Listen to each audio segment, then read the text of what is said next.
Hello, good people. Hello, hello, hello. All right, so you saw the title. Uh, Title of the subject today. And some of you all, when you saw that, probably said, okay, he made a lot of big mistakes. Okay, that young Pharaoh made a lot of big mistakes, a lot of mistakes. So it's not just one mistake. But what I'm saying, let's look at kind of the beginning of his downfall. So as you know, young Pharaoh was a really popular, and did I say was?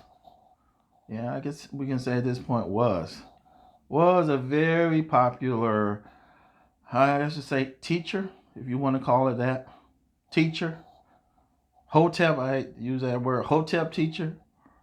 Teacher of supposed Black history, and then he would give his own spin on it. My opinion, because I had a run-in with him, was that he was uh, unnecessarily divisive. I mean, unnecessary.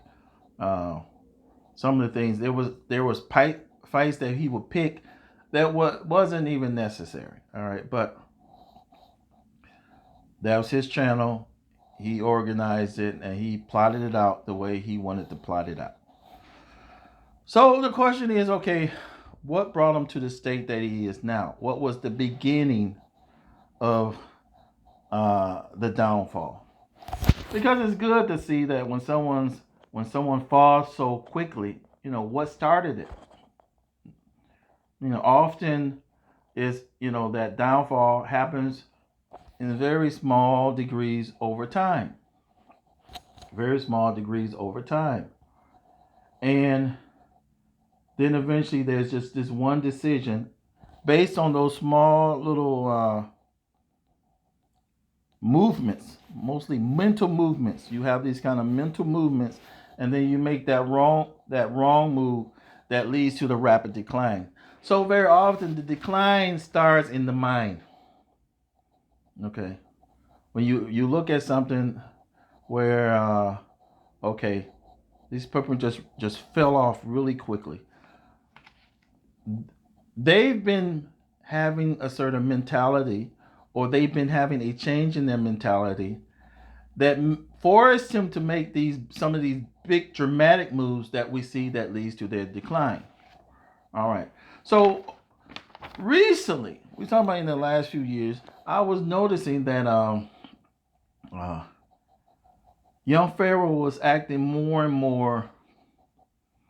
What would be the word here in Chicago, Black Chicago? I don't know if this is all of Black America, but we said bouge. It's like this mentality that what, I'm better than you people. Okay, you people over there. But this is a brother who was been multiple times in and out of jail. Okay, what was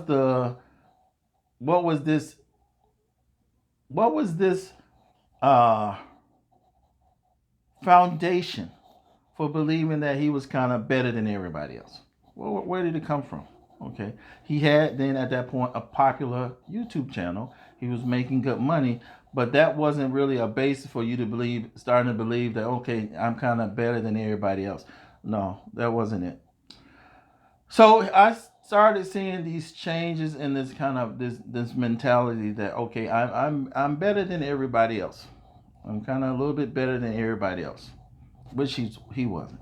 He wasn't. He's charismatic. He had a good talent for absorbing large amounts of information and then summarizing.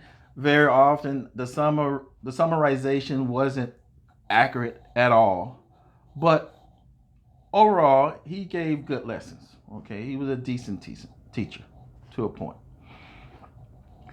But this is the mentality. Okay, I'm getting to this is the mentality that led to his downfall. And this is the mentality that I don't know how we're gonna purge ourselves of it, because the 1.2 billion of us, almost all of us have it. And it's kind of enshrined in that phrase, the white man's ice is colder. It means that if I'm popular among Black people before I can truly feel that I've made it, even if I'm successful among black people or I'm popular among black people or I'm big in black YouTube, okay, I need to be acknowledged by whites. I need to be acknowledged by those others. And then if I'm not acknowledged by those others, then I'm not really successful. And that was the mistake that he made. All right. That was a mistake that he had in his mind. And it led him to accept an invitation from the Young Republicans, or what we call the CPAC, which is like a very hard right conservative forum. I don't know what will possess him. Well, we're talking it out. But what will possess you when you have a channel that has as much inflammatory information? Not all information. Some of it is just propaganda, because not all of his conclusions are or were accurate. But as much inflammatory material on his channel, what will possess you to think that, okay, I and my channel could withstand the amount of scrutiny that I would get if I accept this invitation? He didn't think that out. And you see now how this belief of, over the side, that side over there, their ice is colder, or I want them to acknowledge me. Very often that belief leads to downfall. Once he lost the channel, okay, what happened is he accepted the invitation, right? Okay.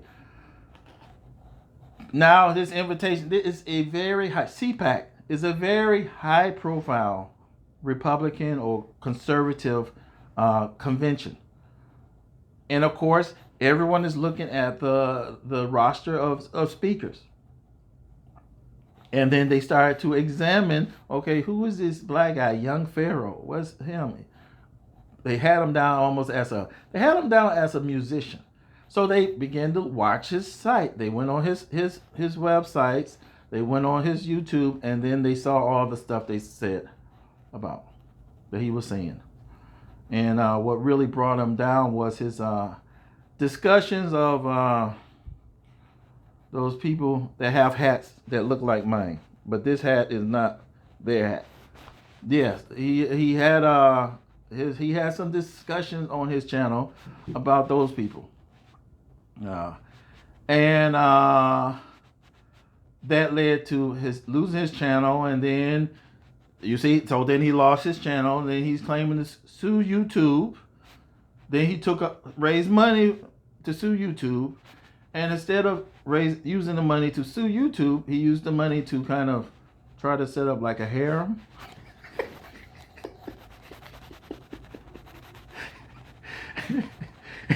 After he raised all that money, he decided to say, no, instead of suing YouTube, I'm just going to set up a harem. And that was pretty much the end of him. If in during that process, apparently someone may have drugged him, and that may have sparked some type of psychic break or nervous breakdown. But what was the beginning? The beginning was mental. That mental belief that, you know what, yeah, I'm kind of YouTube or black YouTube famous. I'm making good money. Okay, I have my beautiful common-law wife, girlfriend, whatever.